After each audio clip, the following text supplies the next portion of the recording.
තමන්ගේ දරුවෝ කුඩු බිව්වට කමන්නේ කියලා අම්මට වැරදිලා කියුණාට ඒ අම්මා ගෙදර ගියාට පස්සේ මේ ඒ අම්මා දන්නවා මොකද්ද මේ අපරාධය කියලා. සමහර අම්මලා පොලිසිය වලට ගෙනලා දරුවෝ බාර දෙනවා මේක පුනරුත්ථාපනයට යන්න කියලා. සමහර අම්මලා තමයි කියන්නේ කුඩු පැකට් එකක් හරි දාලා අල්ලලා අරන් ගිහලා පුනරුත්ථාපනය කරලා දෙන්න මහත්තයෝ මේ මම මෙච්චර කල් හදාගත්ත එක මේ විනාශ වෙමින් තියෙනවා කියලා. ඒ නිසා මේ මහා ව්‍යසනය මැඩපවත්වන්න පරාජය කරන්න ආණ්ඩුවක් විසින් ගෙන යන ක්‍රියාමාර්ගය අර කලින් කරපු මෙහෙයුම් තිබුණේ. ගහපු බෙරේකුත් නැහැ, බෙරේ පළුවකුත් නැහැ අවසානයේ නේ නටපු නටපකුත් නැහැ. ඒකනේ උනේ. හැබැයි එහෙම එකක් නෙමෙයි දැන් වෙන්නේ. දැන් පාතාලේ අහු වෙනවා, ජාවාරම් අහු වෙනවා, නිලධාරිය අහු වෙනවා, ඔත්තුකාරයෝ අහු වෙනවා. මේවා විතරක් නෙමෙයි. ඔහුගේ දවස්වල අත්අඩංගුවටපත් උනේ කවුද? හිටපු අධිකරණ ඇමතිගේ, නේ පොලිසිය බාර ඇමතිගේ. පුත්තු කාගෙන්ද පගා වරන් තියෙන්නේ? හිටපු පාතාල කල්ලි නායකයන්ගෙන් අප දෙන්න නැත්තම් බන්ධනාගාරයෙන් නිදහස් කරගන්න. මේවටනේ අරන් තිබුණේ. නේ? සමග ජන බලවේගයේ කෘත්‍යාධිකාරී මණ්ඩල සමාජිකයන් මේ පාතාලෙන් සල්ලි අරන් අහුවනේ. ඉතින් මේව අහු වෙනවද ජාතික ජන බලවේගයේ ආණ්ඩුවක් නොතිබුණා නම්? ඒ ජාතික ජන බලවේගයේ ආණ්ඩුව තිබුණ නිසා තමයි මේ අය අහුවෙන්නේ. ඉතින් අර ඔබ ඇහුවා වගේ මේ තෝරු මෝරු නෙමෙයි. ප්‍රධාන ලේකම්වරු අමාත්‍යංශවල දෙන්නෙක් අතර මුලට අල්ලස් ගන්නවා. පාතාල වලට හරි ජාවාරම්කාරයන්ට රටක් පාලනය කරන්න බෑනේ තරම්. ඒ නිසා රටක් පාලනය කරන්න පුළුවන් ආණ්ඩුක්‍රම ව්‍යවස්ථාව අනුව තේරීපත් වෙච්ච මහජන නියෝජිතයන්ට සහ ආණ්ඩුක්‍රම ව්‍යවස්ථාව අනුව තෝරාපත් කරගත්ත නිර්මාණය කරගත්ත රාජ්‍ය ආයතන සහ ආරක්ෂක අංශවල. ඒ කටයුත්ත කරන්න මහජනතාව වරමක් අපිට දීලා තියෙනවා. ඒ වෙනුවෙන් අපි ගතයුතු තීන්දුව තියෙන අරගෙන වැඩ කරනවා. ඉතින් එතකොට පාතාල වලට හරි එහෙම නැත්නම් මේ අපරාධ කල්ලි කණ්ඩායම් වලට හරි අකණ්ඩව මේ වැඩේ කරගෙන යන ඉඩ දීලා ඉන්නවා නම් ඉතින් මේ වැඩේ මෙච්චර දුර යන්නේ නැහැ. විශේෂයෙන්ම විපක්ෂයෙන් ලැබෙන චෝදනාව තමයි බන්ධනාගාරයක්වත් පාලනය කරගන්න බැරි ආණ්ඩුවක් කොහොමද රටක් පාලනය කරන්න කියන කාරණාව. ඔබතුමාගේ පිළිතුර කොහොමද? ඔබ මතු කරේ ඊයේ මහර බන්ධනාගාරය ඇති වෙච්ච සිදුවීමත් සමග මේ සිදුවීම් විසින් ආණ්ඩුවට ඇඟිල්ල දික් කරන්න බලන් ඉන්න සමහර විපක්ෂයේ කණ්ඩායම් වලට කියන්න පුළුවන් මේ බන්ධනාගාරයක්වත් පාලනය කරගන්න බැරි නිසාද මේ වෙන්නේ කියලා නෑ. අපි අපේ රටේ දේශපාලනයේ දැවැන්ත වෙනස්කම් ප්‍රමාණයක් සිදු කරමින් එන ගමන් මේ රටේ නීතියේ ස්වාධීනත්වය ආරක්ෂා කරන්න ඒ වගේම අවශ්‍ය නීති සකස් කරමින් රට නිවැරදි දිශාවට ගෙන යන්න. ඒ වගේම මේ රටේ කුඩු මද්ද්‍රව්‍ය නැත්නම් පාතාලය මේකට බැඳිච්ච මහා දැවැන්ත ජාලයක්. ඒ ජාලය වෙනස් කරන්න කටයුතු කරමින් ඉවත් වුණු මෙහෙයුම පටන් අරන් දැන් අවුරුද්දකට ආසන්න කාලයක් වෙනවා. දැන් මේ මෙහෙයුම පටන් ගත්තට පස්සේ තරංග මේ මෙහෙයුමත් එක්ක ඇති වෙන ප්‍රතිඵල විවිධ තැන්වල අපි දකිනවා. මෙතන නෙමෙයි ඔබ දැක්කා බූස්ය බන්ධනාගාරයේ රැඳවියන් මේ ප්‍රශ්නේ කලින් පටන් ගත්තා. හේතුව බූස්සේ හිටපු සමහර පාතාල කල්ලි නායකයින් වෙනත් තැන්වලට මාරු කරනවා කියලා මේ පණිවිඩය එහෙම නැත්නම් මේ පිළිබඳව සංවාදයේ සාකච්ඡාව එළියෙන් එනකොට මේක යනවා. ඒතර ඇතුළේ වෙන ප්‍රශ්න හදන්න හදනවා. ඒ වගේම මීගමුව බන්ධනාගාරයේ සිදුවෙච්ච සිදුවීමේදී මේ ඝාතනය කරන ලද බන්ධනාගාර නිලධාරීන් කියන්නේ කවුද? මේ නිලධාරීන් මේ ක්‍රියාවලිය ඇතුලේ ඝාතනයට ලක්වීමේදී සිදු වෙලා තිබිච්ච සාහසිකත්වය තුලින් අපි මොකද්ද දැක්කේ? එනිසා මේ සිදුවීම් පිටිපස්සේ නිකම් දේවල් නෙමෙයි තියෙන්නේ. ඒ අපි මේ රටේ මේ පාතාලය, මේ මද්ද්‍රව්‍ය, මේ ජාවාරම නවත්තන්න අවශ්‍ය මැදිහත් වීම සිදු කරද්දී අපිට විශාල මෙහෙයුමක් කරන්න තියෙනවා. මේ මෙහෙයුම සිදු කරද්දී ඔබට මම සංඛ්‍යාලේඛන කීපයක් ඉදිරිපත් කරන්නම් තරංග මේ සිදුවීම් පිටිපස්සේ දැන් මහර බන්ධනාගාරයේ සිදුවීම වුණත් ගත්තාම 3 දෙනෙක් ඉස්සලා වහලට නැගලා උපවාසයක් පටන් ගන්නවා. බන්ධනාගාර අධිකාරිවරයා ගිහිල්ලා කතා කරලා මේක සමනය කරගන්න හදනවා. බැරි වුණාම 1000ක් විතර ඔක්කොම ඇවිල්ලා මේ අයට විරුද්ධව මේ නිලධාරීන්ට පහර දෙන්න ගල් මුල් ගහන ලෑස්තියේදී තමයි එයා ඉවත් වෙන්නේ. දැන් මේ සිදුවීම් සිදු වෙනකොට බලන්නකො මේ එළියේ සමහර සිදුවීම් සිදු වෙලා තියෙන ආකාරය මේ ගේට්ටුව ළඟට පිරිස්සෙනවා. ඇඳිලි නීතිය දාන්න සිද්ධ වෙන්නේ නැහැ. මොකද ගෙවල් වල කට්ටිය වහලට නගින්න කලින් දැනගෙන තියෙන වගේ පොඩි ප්‍රශ්නයක් එනවා නේද අපිට. ඒ කියන්නේ විසිට් එක දාලා සමානට බලලා පණිවිඩය කියලා දන්නෙත් නැහැ. ඉතින් මේවා නිකන් මේ සරල සිදුවීම් නෙමෙයි. මේ සමාජයේ වෙලාගෙන සිටපු දැවැන්ත ජාලයක් වෙනස් කරන්න යද්දී මේක සරල නෑ. පොලිසියම කී දෙනෙක් වැඩටහනම් කරලා තියෙනවද? කී දෙනෙක් ඇතුලේ ඉන්නවද? මේ ජාල වලට සම්බන්ධ ආරක්ෂක අංශවල කීප දෙනෙක් ඇතුලේ ඉන්නවද? ඒ නිසා ඔබට මම කියන්න හැදුවේ රට මේකට ජාතික මෙහෙයුම ක්‍රියාත්මක කරන පටන් ගත්තට පස්සේ 2025 10:31 සිට 2026 8:1 දක්වා මේ මෙහෙයුම් තුළින් අපි සිදු කරපු දේවල් ටිකක් මම මේ ජනතාවට දැනගන්න කියන්නම්. මේ සිදුවීම් පිටිපස්සේ තියෙන්නේ මොනවාද කියලා. කුඩු නැව් පිටින් ආවා, බෝට්ටු පිටින් ආවා. ඒවා අත්අඩංගුවට ගැනීම රට පුරා පටන් ගත්තා. ඒ පටන් ගන්නකොට මේ වගේ යම් ප්‍රමාණයකට මේ ජාවාරම් ජාලවල හිටපුවා හැමෝටම මේක ප්‍රශ්නයක් වටපත් වෙන්න පටන් ගත්තා. ඒ නිසා ජනාධිපතිතුමා ඊටාම පැහැදිලිව කිව්වා. මේවට සම්බන්ධ පොලිසිය, හමුදාවේ ආරක්ෂක අංශවල ඉන්න අයත් මේකෙන් ඉවත් වෙන්න. ඇබ්බැහි වෙච්ච අයත් ඉවත් වෙන්න අපි ඕගොල්ලෝ පුනරුත්ථාපනය කරන්න අවශ්‍ය කඳවුරු හදලා රට පුරා වැඩේ කරමින් යනවා. ඒ නිසා අපේ අභ්‍යන්තර කටයුතු භාර ඇමතුමත් මේ අපි ආණ්ඩුවක් හැටියට මේ වැඩේට දැවැන්ත මෙහෙයුමක් කරමින් තියෙනවා. මේ 2025 10 30 වෙනි දිසාවේ 2026 8යි 1 දින දක්වා මේ ඊයේ පෙරේද දක්වා හෙරෝයින් කිලෝග්‍රෑම් 2256ක් අත්අඩංගුවට අරන් දෙනවා. Kilogram 2256 gram 689ක්. වැටලීම් ගණන 68517යි වැටලීම්. ඔබ කල්පනා කරලා බලන්න 31 10යි 30 කියලා කිව්වම 10 වෙනි මාසේ ඉවරයි. 11 වෙනි මාසේ 12 වෙනි මාසේ මාස 10යි. මාස 9යි. හරියට ගත්තොත් මාස 9යි. අයිස් කිලෝග්‍රෑම් 2644යි. වැටලීම් 94052යි. කොකේන් 293යි. වැටලීම් 209යි. ගංජා 7801යි. වැටලීම් 54200යි. ගංජා පැල 1 කෝටි 41 ලක්ෂ 14 කෝටි 1 ලක්ෂ 1094යි. මේ ගංජා වගාවල් පිටින් මේ විනාශ කරලා තියෙනවා. ඊට පස්සේ කුස් කිලෝග්‍රෑම් 16,650යි. හසීස් කිලෝග්‍රෑම් 373යි. මත්පෙති 36 ලක්ෂ 91,789යි. වැටලීම් ගත්තොත් එහෙම 14463යි. ගංජාවල වැටලීම් ගත්තොත් එහෙම 54200යි. මත්පෙති මං කිව්වා 16449යි. මදන මෝදක 868යි. මාවා මේ තියෙන්නේ 441යි. මම මේ කිව්වේ මේ සමාජය පුරා මුදාහැරලා තියෙන අපේ රටේ තරුණ පරපුර බිලිගන්න මහා ජාවාරම් කරුවන් ගෙනලා දාලා තියෙන දේවල්. ඔබට මතක ඇති අපේ කුඩා කාලේ හෙරෝයින් ග්‍රෑම් 30ක් සමග සැකකරුවෙක් අත්අඩංගුවට කියලා පත්‍රේ ලොකු අකුරෙන් ගියේ. දැන් බලන්නකො කිලෝග්‍රෑම් 2000 3000 ගණන් නැහුවේ. ඒ විතරක් නෙමෙයි. අත්අඩංගුවත් මුළු සැකකරුවන් ගණන 2442834යි. මේ මාස 10ට 242000ක් අත්අඩංගුවට අරන් තියෙනවා. නීති විරෝධී වත්කම් විමර්ශන ආරම්භ කළා 382යි. මේ ජාවාරම් කරුවන්ගේ වත්කම් විමර්ශන ආරම්භ කළා තියෙනවා 382ක්. මේවා නිකන් ඇති වෙන දේවල් නෙමෙයි මේ. දැන් නීතියේ රැහැනට හසු වීම විසින් ඇති කරන පීඩනය මේ පිට කරන්න හදන තැන් මේ. අහිංසක මිනිස්සුත් ඉන්නවා මේ ඇතුලේ. ඒ වගේම රැඳුම් නියෝග ලබාගත් සැකකරුවන් 3310යි. වැටලීම් එකතුව 2,43,473යි. පුනරුත්ථාපනයට යොමු කළ ගණන 2,343ක්. පුනරුත්ථාපනය සඳහා විතරක් 2,343ක් තරම් අපි යොමු කළා දෙනවා. මේ වැටලීම් විසින් මේ විශාල පිරිසක් වැටලීම් ගත්තට පස්සේ සමහරු බන්ධනාගාරවල තමයි. යම් ප්‍රමාණයකට බන්ධනාගාරවල ඉඩ කඩේ ප්‍රශ්නයක් තියෙනවා. මොකද අපි බන්ධනාගාර හදන්න නෙමෙයි අපි ආණ්ඩුවක් ආවේ. දැන් කවුරු ඇහුවොත් එහෙම නම් බන්ධනාගාර හදලා ඉන්න බෑ වැටලීම් කරන්න කියලා. ඒක පිස්සුවක් වෙන්න එපා. බන්ධනාගාර වහන්න ඕන. හැබැයි ඒ වහන්න කලින් මත්කොඩු මත්ද්‍රව්‍ය මේ පාතාලේ නැති කරන්න ඕන. මැඩ පෙරදගෙන නම් කී දෙනෙක් ගෙනවද? පිටරටවල නම් කී දෙනෙක් ගෙනවද? ඒ නිසා මේ ක්‍රියාවලිය පිටිපස්සේ උදෙක් බන්ධනාගාරික ගැටුමක් විතරක් නෙමෙයි මේ තියෙන්නේ. මේ සමස්ත මේ ජාවාරමට එරෙහිව ආණ්ඩුව ගෙන ක්‍රියාමාර්ගයේ පිටිපස්සේ සමහර සිදුවීම් ගැටුම් ඇති වෙන තැන්. ඒවා මේ අපි හිතාමතා හදන ඒවා නෙමෙයි. ඒවා පාලනය කරන්න ආණ්ඩුවක් හැටියට අදාළ ආයතන මෙහෙවල ආරක්ෂක අංශ මෙහෙවල ගත යුතු උපරිම ක්‍රියාමාර්ග ගන්නවා. ඒ නිසා අපි කියන්න ඕනේ මේ මෙහෙයුම නවතන්නේ නැහැ. රටම එකට මෙහෙයුම මේ මත්ද්‍රව්‍ය මත්පෙති මත්කුඩු පාතාලය මැඩපවත්වන තෙක් කරා යනවා. මේක තමයි අපිට හම්බෙන්නේ ජනවරම. ගම්වල යනකොට අපේ රටේ ජනතාව අපිට තවත් කියන්නේ මේක නවත්තන්න එපා කියලා.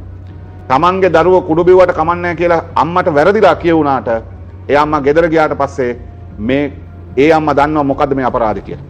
සමහර අම්මලා පොලිසියට ගෙනලා දරුවෝ බාර දෙනවා මේක පුනරුත්ථාපනයට යන්න කියලා. සමහර අම්මලා තමයි කියන්නේ කුඩු පැකට් හරි දාලා අල්ලලා අරන් ගිහලා පුනරුත්ථාපනය කරලා දෙන්න මහත්තයෝ මේ මම මෙච්චර කල් හදාගත්ත එක මේ විනාශ වෙමින් තියෙනවා කියලා. ඒ නිසා මේ මහා ව්‍යසනය මැඩපවත්වන්න පරාජය කරන්න ආණ්ඩුවක් විසින් ගෙන යන ක්‍රියාමාර්ගය අර කලින් කරපු මෙහෙයුම් තිබුණේ. ගහපු බෙරේකුත් නැහැ, බෙරේ පළුවකුත් නැහැ අවසානයේ නේ නටපු නටපකුත් නැහැ. ඒකනේ උනේ. හැබැයි එහෙම එකක් නෙමෙයි දැන් වෙන්නේ. දැන් පාතාලේ අහු වෙනවා, ජාවාරම් අහු වෙනවා, නිලධාරිය අහු වෙනවා, ඔත්තුකාරයෝ අහු වෙනවා. මේවා විතරක් නෙමෙයි. මම ඔබට තව මේකත් එක්ක කියන්න ඔබට මම තරංග මේකත් එක්කම තව සිදු කරන ලද වැටලීම් සහ පරීක්ෂා කරන පුද්ගලයන් විසින් මේ පාතාලයේ සහ මේ ජාවාරම් පිටිපස්ස තියෙන දේවල් 2026 1 දින සිට 2026 7යි 31 දින දක්වා මාස 7ට පරීක්ෂා කළ පුද්ගලයන් ගණන 58,94,842යි. සැකපිට අත්අඩංගුගත් පුද්ගලයන් 1,22,549යි. අපරාධ සම්බන්ධයෙන් ඍජුව හඳුනාගත් පුද්ගලයන් 3,950යි. අත්අඩංගුවට ගෙන ඇති දින වරන්තුකරුවන් 54,000යි. මම මේ ඔබට කියන්නේ අත්අඩංගුවට ගැනීම මේ ඔක්කොම තියෙනවා. මේ අස්සේ තියෙනවා මම මේ කතාව කියන ගිනිඅවි සහ අත්අඩංගුවට ගැනීම පිළිබඳ වාර්තාවක්. සමහරවිට දැන් ඔබතුමා ඔය කියන කාරණාත් එක්ක ලොකු ඉලක්කම් ගොඩක් තියෙනවා. ඔව්. ලොකු ප්‍රමාණයක් තියෙනවා. ඔව්. හැබැයි අර හැමදාමත් අපිට අහන්න දකින්න ලැබෙන දෙයක් තමයි මේ කියන වැටලීම් තුලින් අත්අඩංගුවට ගන්න පිරිස ගත්තාම ගොඩක් වෙලාවට හාල්මැස්ස තමයි අහුවෙන්නේ. තෝරු මෝරුන්ට මොකද වෙන්නේ කියන ප්‍රශ්නේ තියෙනවා. තවමත් ඒක තියෙනවා නේද? තරංග හාල් මැස්සෝ අහු වුණා නම් හාල් මැස්සෝ බන්ධනාගාරය ඇතුලේ මෙහෙම කර ඉන්නේ නැහැ නේ. අපි දැනුත් අඳුර ගන්නවනේ මේ සමහර එළියේ ඉඳන් මෙහෙවන්න try කරනවා කිය. නේ මම ඔබට මේ කියන්න හදුවා අනිත් කාර්යයක් කියලා මම ඉවර කරන්නම්. 2021 1 සිට 12 30 දක්වා T56 ගිනියවි 74ක් අත්අඩංගුවට අරන් තියෙනවා. පිස්තෝල 90ක් අරන් තියෙනවා. රිවෝල්වර් 63ක් අරන් තියෙනවා. වෙනත් අපි 2174ක් මුළු එකතුව 2404ක්. මේ සමාජයේ තිබිච්ච නීති විරෝධී අවි 2400ක් ගිය අවුරුද්දේ. මේ අවුරුද්දේ 2026 එක ඉඳන් 2026 1 සිට 2027 31කට මාස 7ට T56 ගිනියවි 10යි. පිස්තෝල අවි 29යි. රිවෝල්වර් 20යි. වෙනත් අවි 722යි. ඔක්කොම 781යි. ගිය අවුරුද්දේ 2404යි මේ අවුරුද්දේ මාස 7ට 700යි දැන් අඩු වෙනවනේ. මේ තිබිච්ච අර මම දැක්ක චිත්‍රපටියක් කියනවා යකඩ කෑලි කියලා මේවට ඒගොල්ලෝ පාවිච්චි කරලා හොයන්නේ. හැබැයි මේවා සමාජයේ තිබුණාම තමයි තැන් තැන් වල වෙඩි තිය මිනිස්සු මැරුවේ. මේවා තමයි කරේ. ඒ නිසා මේ කප්පන් ගැනීම පාතාල මේ සියල්ල එකට සම්බන්ධ වෙච්ච ජාලයක් අපේ රටේ තිබුණා. ඒ ජාලය අපි හිතනවා මේවට ගොදුරු වෙච්ච සමහර අය කැමැත්තෙන් ගොදුරු නොවෙන්නේ නැති. හැබැයි ඒ සියලු දෙනාට තමයි අපි කිව්වේ වහාම ඉවත් වෙන්න. ඔබ කැමැත්තෙන් හෝ අකමැත්තෙන් මේ ජාලයේ කොටස්කරුවෙක් වෙලා තියෙන පුළුවන් ඉවත් වෙන්න. මේ හඹා යාම අපි නවත්තන්නේ නැහැ. ඒ නිසා ජනාධිපතිතුමා ආණ්ඩුව අපි මේ තීරණේ ඉන්නවා මේක සුද්ධ කරනවා. සුද්ධ කරාට පස්සේ බන්ධනාගාරات සමහර විට හිස් වෙයි. මොකද අද ගිහිල්ලා බලන්න බන්ධනාගාර බහුතරයක් ඉන්නේ කවුද කියලා. මේ මත් කුඩු වලට මත් ද්‍රව්‍ය වලට අහු වෙච්ච, ඒවට ගොදුරු වෙච්ච, හොරකම් වලට ලක් වෙච්ච විශාල පිරිසක් ඉන්නේ. මේ පිරිස් විසින් තමයි බන්ධනාගාර පිරෙන්නේ. ඉතින් මේ වගේ තමයි ඉන්නේ අපරාධ කල්ලි සමාජිකයන්. මේවා ඇතුලේ මේ සමහර ඒවා මෙහෙව ගන්න බැරි වුණාම සමහර සිදුවීම් කරගන්න බැරි වුණාම තමයි බන්ධනාගාරයේ තියෙන දේපල වලට ගිනි තියන්නේ බලන්න. මේ මොකද බන්ධනාගාරය ආපහු මෙතන වහනවද නැහැ.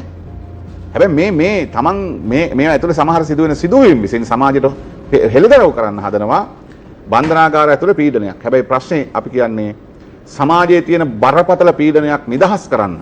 එහෙම නැත්නම් මුළු සමාජයක් වෙලාගත් මහා දැවැන්ත ව්‍යසනයක් සුද්ධ පවිත්‍ර කරන්න නිදහස් කරන්න අපි මේ ගන්න මෙහෙයුම. ඒ නිසා මෙහෙයුම විසින් ඇති කරන සමහර පීඩනයන් තැන් තැන් වලින් පිට වෙනවා වෙන්න පුළුවන්. ඒක නිසා ආණ්ඩුව කිසිසේත් මේ මෙහෙයුම නවත්තන්නේ නැහැ. මේක අවසන් කරන තෙක් අපි ඉස්සරහට යනවා. මෙහෙම පවත්වාගෙන යන එක වටිනවා. අර ඔබතුමා කිව්වනේ මෙතන කුඩු වලට මද්ද්‍රව්‍ය වලට ඇබ්බැහි වෙච්ච පිරිස වැඩිපුර ඉන්නවයි කියන කාරණාව.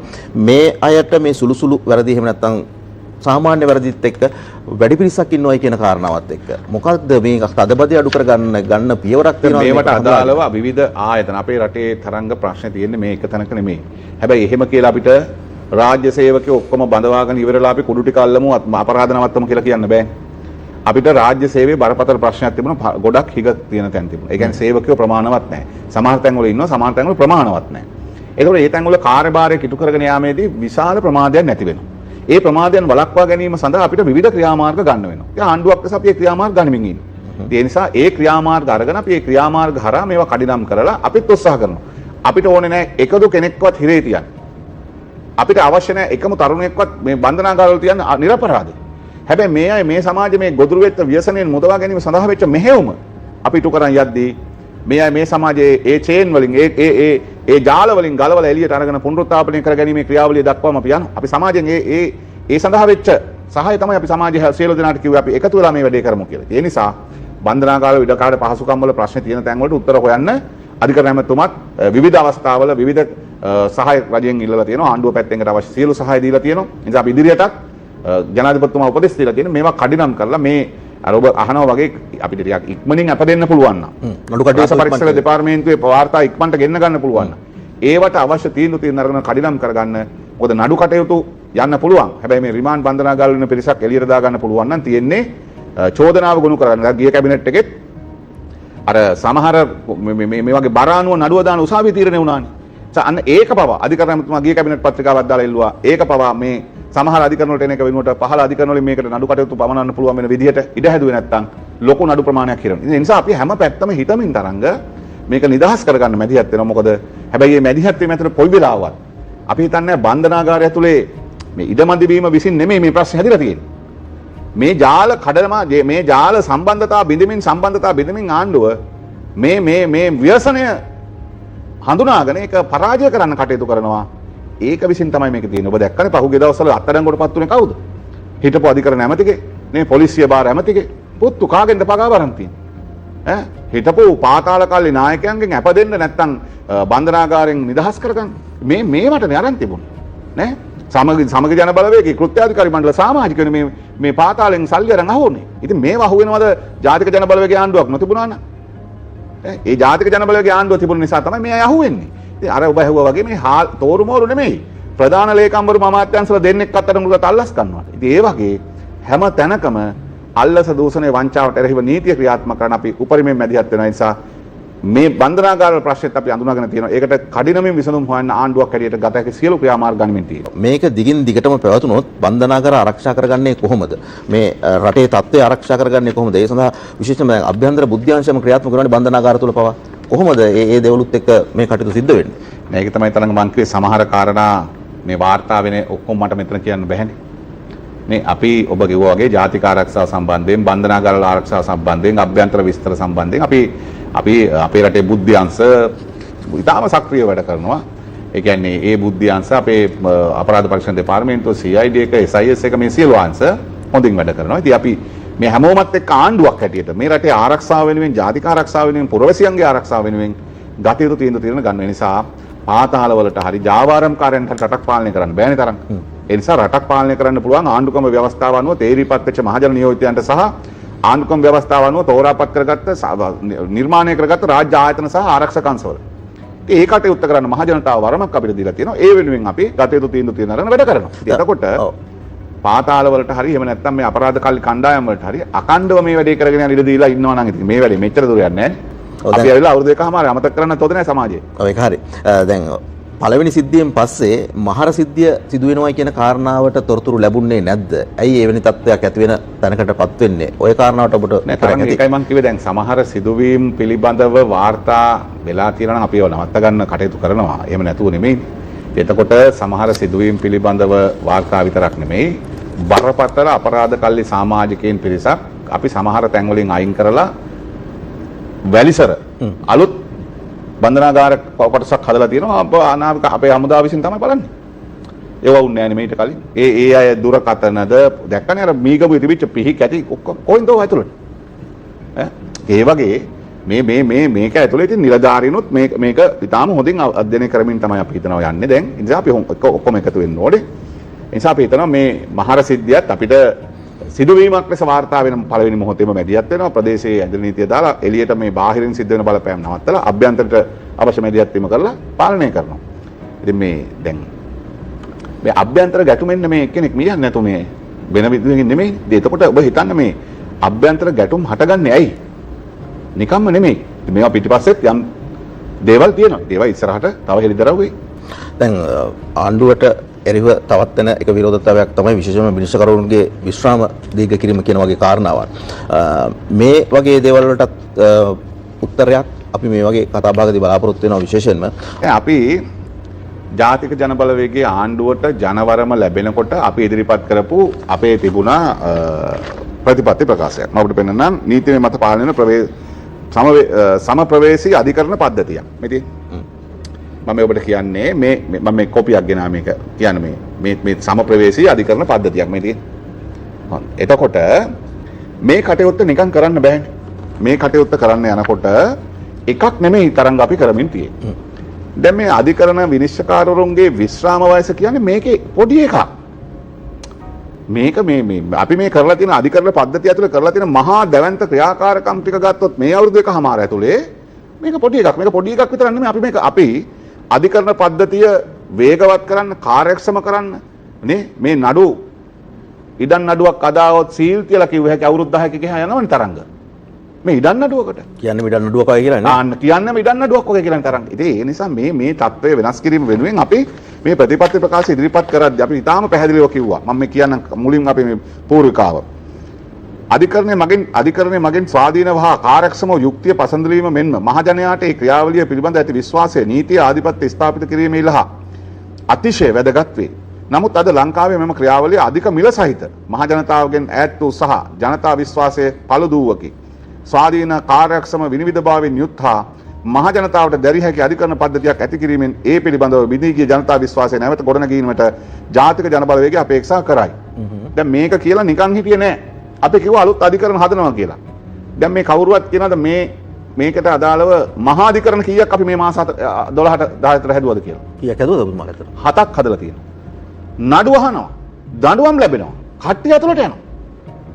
දැන් බය වෙලා තියෙන නඩු කල් යනවා තරංග මේ උසාවි අඩු වුණාම විනිශ්චයකාරවරුන්ට වැඩි වුණාම මොකද නඩුවට අදාළ තීරණ ලියන්න සෑහෙන කල් යනවනේ.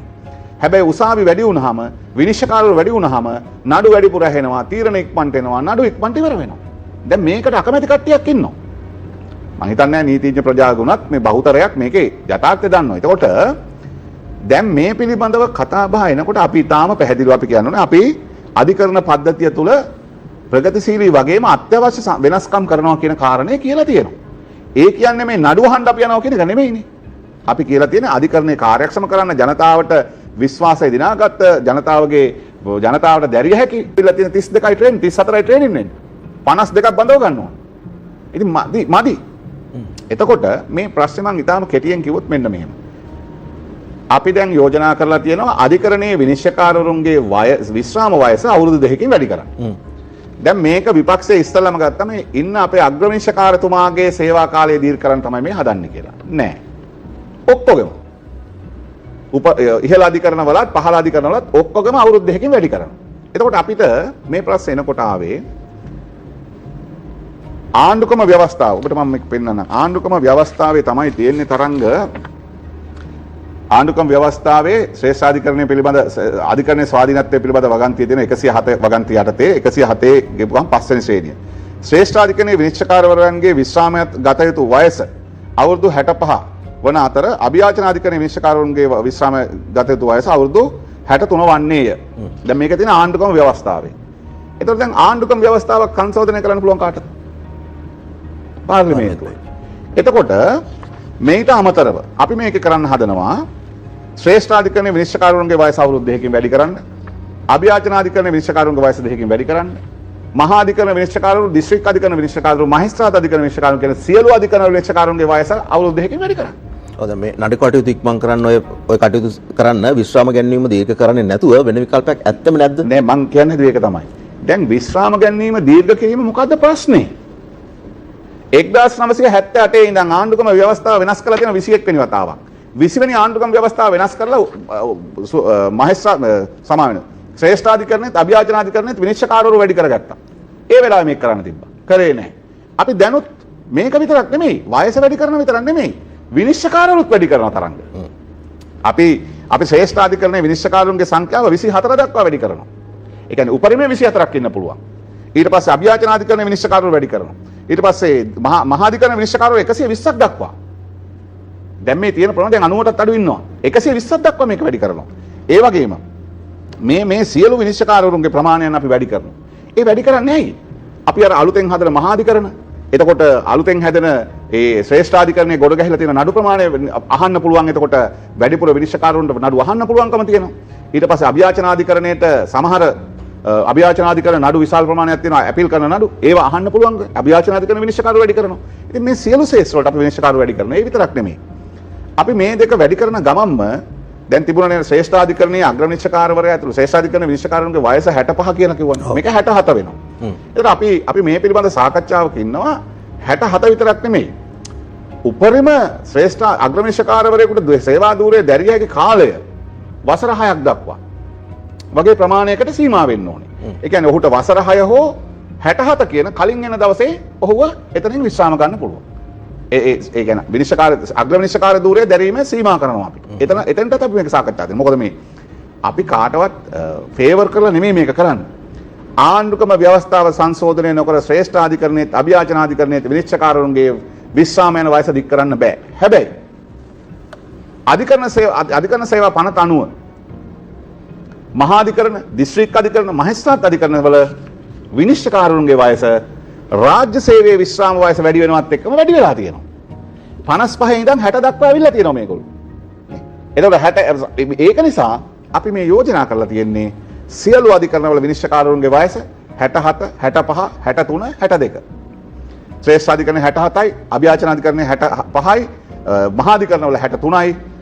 අනිකුත් සියලු අධිකරණවල 62යි. එතකොට මේ වැඩි කිරීම ඇතුලේ මේ සියලු දෙනා මොකද පහලින් තමයි උඩට එන්නේ. පහලින් උඩට එනවා නම් අත්දැකීම් ඕනේ. මේවා පිළිබඳව මේට කලින් සමහර සාකච්ඡා සංවාද තිබුණා. සමහර තැන්වල 2016 යෝජනා වෙලා තියෙනවා 65 කරන්න කියලා. එතකොට 1978 ඉඳන් මේ වෙනකොට මිනිසුන්ගේ ආයු කාලය අපේ ආයු අපේක්ෂාව අවුරුදු 11කින් වැඩි වෙලා තියෙනවා. අපි 78 අවුරුදු 55 විශ්‍රාම වයස අද 55 තියන්න ඕනේ. 78 ව්‍යවස්ථාව හදද්දිස් මේ ආණ්ඩුක්‍රම ව්‍යවස්ථාවන 78 ව්‍යවස්ථාවෙත් තියෙනවා මහා ශ්‍රේෂ්ඨාධිකරණ විනිශ්චයකාරුන්ගේ විශ්‍රාම වයස 65යි කියලා. එතකොට එදා ඉඳන් මේ ගත්තා මම කියන්නේ මේ තරක ඕන නම් ඇති තරම් තියෙනවා. හැබැයි ප්‍රශ්නේ තියෙන්නේ අපි මේ කියන්නේ තරංග මේ අග්‍ර විනිශ්චයකාරතුමාගේ වයස වැඩි කරන්නවත් නෙමෙයි. සියලු අධිකරණ විනිශ්චයකාරුන්ගේ වයස අපි අවුරුදු 60ද 63ද කියන එක නෙමෙයි. අපි අවුරුදු 2කින් වැඩි කරනවා. ඒ වැඩි කරන්නෙම අධිකරණ පද්ධතිය කාර්යක්ෂම දැරිය හැකි කඩිනමින් මේ කටයුතු ඉවර කරගන්න. ඒකට මේක විතරක් නෙමෙයි අපි නීති ගණනාවක් හදලා තියෙනවා. ඒ වගේම අධිකරණ ගණනාවක් හදලා තියෙනවා. ඒ වගේම විනිශ්චයකාරුන්ට අදාළ පුහුණු කිරීම කරලා තියෙනවා. ඒ නිසා අධිකරණය තුළ නඩු ප්‍රමාදීව වළක්වන්න නඩු අහන කාලය පවා දැන් වෙනස් වෙලා තියෙනවා කියලා අපි දන්නවා. ඒ නිසා මේ සියල්ල කරාට පස්සේ අපි මේ කියපු අපේ ප්‍රතිපත්ති ප්‍රකාශනයේ තියෙන නීතිය මත පාලනයක් සමප්‍රවේශී අධිකරණ පද්ධතියක්. ඒක තමයි අපි හදන්නේ. ඒකට අපිට ජනවරමක් තියෙනවා. ඒ නිසා ඒ ජනවරම අපිට දීපු ජනතාව වෙනුවෙන් අපි මේ වැඩේ කරනවා. ඉතින් ඒ නිසා මේ ශ්‍රේෂ්ඨාධිකරණයේ විනිශ්චයකාරවරුන්ගේ නැත්නම් අග්‍ර විනිශ්චයකාරතුමාගේ වයස වැඩි කරන්න කියලා කතාවක් නෙමෙයි මේක. එහෙම උවමනාවක් නෙමෙයි අපිට තියෙන්නේ. අපි දැක්ක මේක ඇතුලේ 78න් පස්සේ ආණ්ඩුක්‍රම ව්‍යවස්ථාව 21 වතාවක් සංශෝධනය කරද්දී රාජ්‍ය සේවකයන්ගේ වයස දෙපාරක් එහාට මෙහාට සංශෝධනය කරද්දී අඩුම තරමේ ශ්‍රේෂ්ඨාධිකරණයේ අග්‍ර විනිශ්චයකාරතුමා ඇතුළු ශ්‍රේෂ්ඨාධිකරණයේ විනිශ්චයකාරතුමන්ලාගේ අභියාචනාධිකරණයේ විනිශ්චයකාරතුමන්ලාගේ විශ්‍රාම යන වයස ගැන කතා කරලා දැන් කවුරුවත් ඇයි ඒ. නිසා අපිට එහෙම බයක් නැහැ. මේ රටේ මහජන දේපල කොල්ලකාරය හොරකාරය අපි නැහැ. ඒ නිසා අපිට ඊටාම පැහැදිලිව කියන්න පුළුවන් මෙහි අරමුණ ඊටාම සත්භාවයෙන් කියලා තියෙන්නේ මේක අපි අධිකරණ පද්ධති තුල කරන ප්‍රතිසංස්කරණ එකක් පමණයි. තව බොහෝ වැඩ අපි කරමින් තියෙනවා. ඒවත් එක්කත් එකට ගත්තා නම් මේක මහා ලොකු මැජික් එකක් නෙමෙයි.